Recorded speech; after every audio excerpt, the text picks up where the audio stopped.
Sure. All right. So I would like to begin this with a kind of like a mental image, a thought experiment, kind of. So imagine society is like a ship. You know, you have a bunch of people on a ship, and you have to make a decision. Um, and the thing about a ship is that, a ship can't go in multiple directions at once. It just can't. You have to somehow come to a decision, where to go, A lot of systems have captains and navigators or whatever, and these people are trained and they're accredited, they have these um, ranks that represents training and, their efficacy in the field and all that kind of stuff. So that's the kind of system we use when it comes to a ship. Like for example, Star Trek, we have ranking systems, the captain, similar concept, and it's highly authoritarian, but the authority is balanced with responsibility and also capability, merit, so to speak. But I would like to propose a method that doesn't even use leaders so much per se. And I know there's going to be a couple of no, unexplored areas that we'll have to address further. But let's go about this. Okay, imagine you have a ship full of people, all with different skills and talents. Some of them are really good at navigation, or just like know some random fact about the weather or something. So it's a mixed bag of people. And your goal, is, I guess, in this case, survival, continuity. You're in the middle of the ocean. You want to figure out what the fuck to do. Um, and imagine you don't have a captain in this scenario. It's just a bunch of people that woke up, they're on a ship. How would you go about, coming up with decision making in a scenario like that? And the way that I would like to go about this is, first of all, talk about, the efficacy of cooperation. Cooperation is factually more effective than individualistic anti-cooperative behaviors, selfishness. It's far more effective when people compromise and work together towards a solution. Of course, there are certain caveats that come with cooperation. You have to be bound by certain social contracts and rules. As once you're part of a unit, part of a group, once you enter a house, you're bound by the rules of that house, of that unit, of that contract. It's the same thing. I'm going to sidestep a little bit and talk about a working system that I really much admire. The human body is very effective. It's a perfect example of a cooperative working system composed of individual cells working together, putting aside their differences or whatever, so to speak. They're not killing each other, creating something far greater than themselves. And I do think that the government kind of represents that, in that you're creating a superorganism that is capable of dealing with the problems that you can't deal with individually.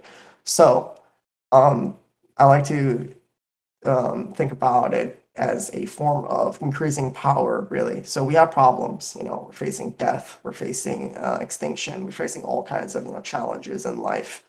And I would say the state's really its responsibility is to ensure the continuity of the individuals in it. And by doing so, they need to also ensure the prosperity, because thriving, I would argue, is necessary for long-term survival. Because if you don't thrive, you're not going to reach the levels that you need to be at to deal with further problems down the line. So thriving is actually an essential part of survival and continuity. So when it comes to a government, I would want it to be able to do these things, like these bare minimum things. Of course, I can add more to it. It has to be able to maximize stability, security, efficiency, sustainability, opportunity for individuals, and happiness. It's generally the basics of going about it.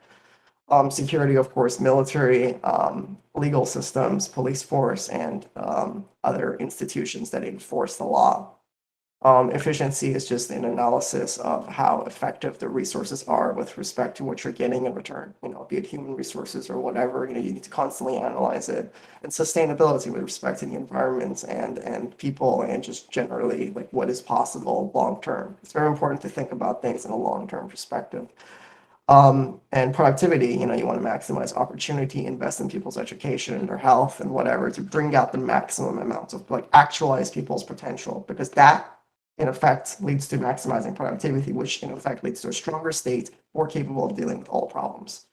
And of course, happiness makes people more productive. So you would want people to be happy, generally speaking. You don't want a sad population that's committing suicide all the time. So how would I go about it, dealing with this problem? What kind of structure would I propose? And the proposal is something like this. So you have a primary goal, and then everything is defined by the goal. So the goal defines the journey, the goal defines morality, the goal defines everything. The goal is the thing that defines the whole thing, what we're going to do, how we're going to do it, and whatever.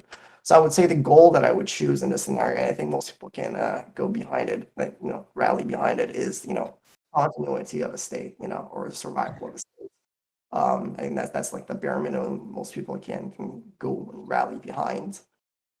And to do this, I would have this system that, so the primary goal of survival or continuity. Underneath it, right, you branch out and you're like, all right, what do I need for continuity? Infrastructure, stability, productivity, all the stuff that I mentioned. And then you can branch those into like, okay, healthcare, environmental protection, transport, infrastructure, telecommunication, infrastructure, or whatever, all kinds of infrastructure, soft infrastructure such as institutions, education, healthcare, all of that. You just go and create a kind of like a tree branch of what is necessary for that goal, and they all like kind of like pyramid go and focus directly to the goal. And the way we would do this is we would have a high frequency, basically multi-policy proposal that is then assessed and analyzed. And then there's a selection done, whereas only one is chosen, and then there's an implementation of that. And there's kind of like a repeat of this cycle in that you continue to analyze, because after you implement the solution, you want feedback. And then you analyze the feedback and then see how effective it is, and then you alter based on the feedback. So it's a continuous system, and you're constantly gathering data. But the idea is that anyone, literally anyone, you don't even have to have credentials, because really the credentials is to it's like a shortcut, really. Credentials act as a shortcut. So you don't have to go through someone's work. You can just kind of trust them. It's kind of like a credit by association kind of thing. Oh, because you got this, this degree, therefore I'm going to trust everything